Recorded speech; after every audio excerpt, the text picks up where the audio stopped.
ในโอกาสอบรมต่อกองประชุมใหญ่ผู้แทนพระสงฆ์ทั่วประเทศครั้งที่9ขององค์การพุทธศาสนาสัมพันธ์ลาวที่จัดขึ้นในวันที่23ธันวาคมนี้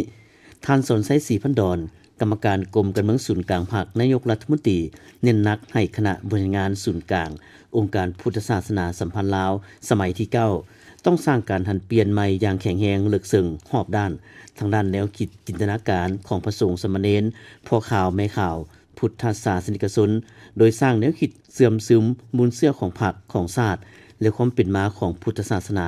ให้ดึงดูดความศรัทธาของประชาชนต่อพุทธศาสนาความเชื่อมั่นต่อการนำพาของพรรคของรัฐมีน้ำใจรักชาติรักบ้านเกิดเมืองนอนมีสติเคารพปฏิบัติพระธรรมวินัย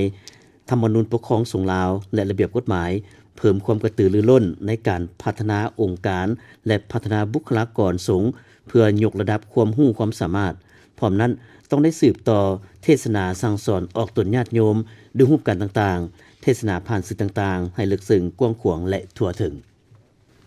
ต้องสร้างการหันเปลี่ยนใหม่อย่างแข็งแรงลึกซึ้งรอบด้านทางด้านแนวคิดจินตนาการของพระสงฆ์สามเณรพ่อขาวแม่ขาวพุทธศาสนิกชนโดยการสร้างแนวคิดเติมซึ่งบุญเสื่อของพรรคของศาสตร์และความเป็นมาของพุทธศาสนาโดยให้ดึงดูดความศรัทธาของประชาชนต่อพุทธศาสนาความเสื่อมั่นต่อการนำพาของภาครัฐมีน้ำใจรักษาทักบ้านเกิดเมืองนอนมีสติเคารพพระธรรมวินัยธรรมนูญปกครองสงฆ์ลาวและกฎหมายระเบียบการเพิ่มความกระตือรือร้นในการพัฒนาองค์การพุทธและพัฒนาบุคลากรสงฆ์โดยยกระดับความรู้ความสามารถป้องกันนั้นก็ต้องสืบต่อเทศนาสั่งสอนออกต้นเนี่ยยกด้วยเหตุการณ์ต่างๆเทศนาผ่านสื่อต่างๆให้ลึกซึ้งพวกขวางทั่วถึงปลุกระดมขนขวายพุทธศาสนิกชน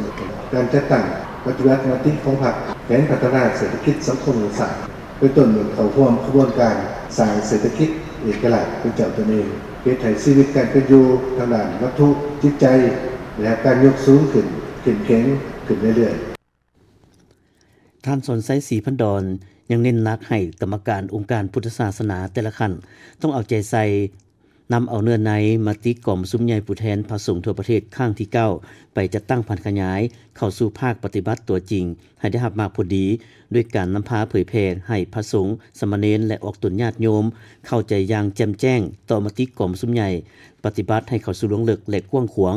รับประกันการเคลื่อนไหวให้ไปตามทิศรวมของพรรคโดยเฉพาะไปตามมติกล่อมซุ้มใหญ่ครั้งที่12ของพรรคและโครงการการเมืองของพรรค